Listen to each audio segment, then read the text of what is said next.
Buenos días, profesora. Con mi compañera Camila Vargas y quien le habla Javiera Vargas, vamos a presentarle la exposición de modificabilidad cognitiva estructural. Bueno, la teoría de la modificabilidad cognitiva estructural fue propuesta por Feuerstein, quien fue un psicólogo educador nacido en Rumania en el año 1921, proveniente de una familia judía. Él tuvo una gran influencia en los niños y adolescentes, que se encontraban inmersos en el contexto de la Segunda Guerra Mundial, por lo cual estos adquirieron diversos traumas, como por ejemplo sociales, emocionales, socioculturales e intelectuales. Debido a este contexto y por los aspectos básicos que se les fueron vulnerados, la mayoría de estos niños y niñas presentaban deficiencias en sus capacidades cognitivas, es decir, para aprender, por lo que Feuerstein creó la evaluación dinámica, la cual consistía en evaluar el potencial del niño. No solo se medía lo que el niño sabía, sino que este instrumento se centra en aspectos externos e internos que provocarían sus dificultades. Toda la problemática mencionada anteriormente fue la base para que Feuerstein diera origen a esta teoría. Feuerstein necesitaba darle sostenimiento a la evolución dinámica, y fue así que dio comienzo a la teoría de modificabilidad cognitiva estructural. Esta teoría busca favorecer a los niños, adolescentes, jóvenes y adultos en su desarrollo de los procesos cognitivos y estrategias que no solo están presentes en las actividades escolares, sino también en situaciones de la vida diaria, tanto social como familiar. Se centra en los cambios cognitivos que se pueden realizar en la estructura mental de un sujeto. En base a esto, existen 5 principios. El primer principio es que el ser humano es modificable. El segundo principio es que el sujeto que se va a educar es modificable. El tercer principio es que yo soy capaz de producir modificabilidad. Cuarto principio, yo mismo tengo y debo modificarme. Principio 5, toda sociedad y toda opinión son y pueden ser modificables. Feuerstein en su teoría destaca 2 tipos de inteligencia, pero el más utilizado es la experiencia de aprendizaje mediado. Donde se plantea la inteligencia por medio del EAM como una modalidad de aprendizaje. Aquí se integra al estudiante con su contexto, ya que estos influyen en su aprendizaje al igual que los estímulos del mediador. El objetivo de la estrategia de aprendizaje mediado es obtener un mejor desarrollo mental cognitivo del individuo, teniendo en cuenta factores como los estímulos entregados por el ambiente en el que se encuentra el estudiante, lo que a él le interesa aprender, porque lo necesita y porque hay un mediador que le enseña. La EAM constituye, por lo tanto, una concepción teórica que explica el vínculo y la interacción humana en la construcción de nuevos estados del sujeto, y su objetivo es generar efectos sobre el organismo para modificar el pensamiento de acuerdo al criterio de autoplasticidad. Para que se logre un aprendizaje significativo, es necesario que exista el mediador, quien es el que está a cargo de transmitir conocimientos al alumno.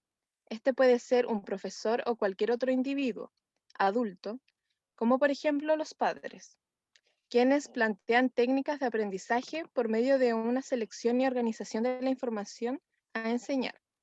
Los mediadores deben cumplir con ciertos criterios para que exista la experiencia de aprendizaje mediado. Existen 10 criterios de mediación, que son la intencionalidad y reciprocidad, la coparticipación, el significado, la individualización, la trascendencia, la planificación de objetivos, la competencia, retos, autorregulación y control de comportamientos, y la automodificación. De estos se destacan 3 criterios que siempre deben estar presentes en el proceso de EAM, los cuales son la intencionalidad y reciprocidad, en la cual se quiere establecer la intención por la curiosidad y aprender en el sujeto. El significado busca comprobar que el sujeto comprende los estímulos y los contenidos. La trascendencia, donde se quiere entregar más de la necesidad que requiere el sujeto. Feuerstein también habla de un mapa cognitivo que está relacionado con la mediación y dice que el mediador, además de cumplir con los criterios de mediación, debe relacionar las tareas con la capacidad de rendimiento del alumno y se hace por medio de este mapa cognitivo, que se encarga de describir los actos mentales, el rendimiento realizado por el estudiante, presentando elementos a considerar en la mediación e intervención de los alumnos. Este describe 7 parámetros. El primero es el contenido sobre el que se centra el acto mental, que es la materia que se va a trabajar con un individuo en relación a las competencias de este, en el conocimiento o la información ligada directamente con su experiencia. El número 2 es la modalidad o lenguaje, que es la forma en que se entrega la información al individuo. Estas pueden ser varias, como por ejemplo puede ser verbal, gráfica, numérica, simbólica, etc. 3. La fase del acto mental. Se localizan de manera funcional las 3 fases del acto mental. Estas son la entrada, elaboración y la salida de la información. Estas están relacionadas entre sí, por lo que una lleva a la otra. 4. Operaciones mentales. Las operaciones mentales pueden ser simples o complejas. Cuando éstas tienen coherencias entre sí, forman la estructura mental de una persona. Este acto mental se analiza en función de la técnica que utiliza el estudiante para utilizar, transformar, organizar y representar la información. Número 5. Niveles de complejidad. Es el número de unidades de información que el alumno debe enfrentar.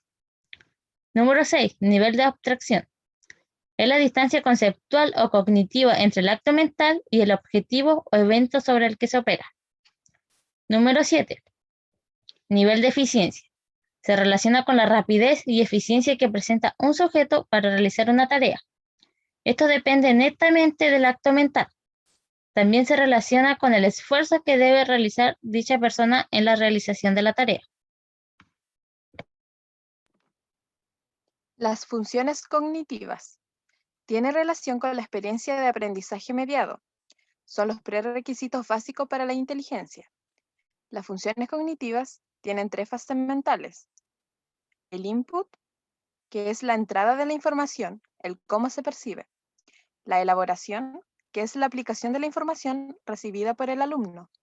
El output, que es la salida de la información, es decir, cómo se expresa lo aprendido.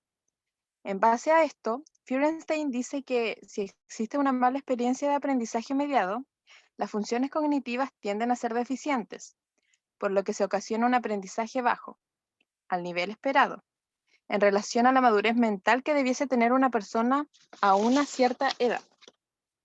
En este caso, la mediación tiene como objetivo central diseñar estrategias para corregir el déficit de la función, detectar la presencia de déficit y decidir el tipo de aprendizaje para superar la deficiencia.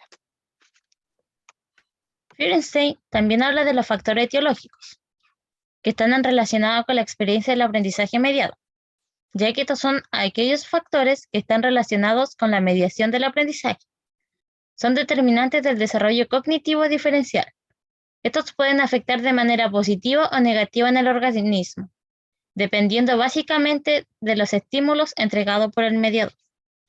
Bueno, profesora, así finaliza la explicación de los conceptos que nosotros consideramos como claves para elaborar la teoría de modificabilidad cognitiva estructural.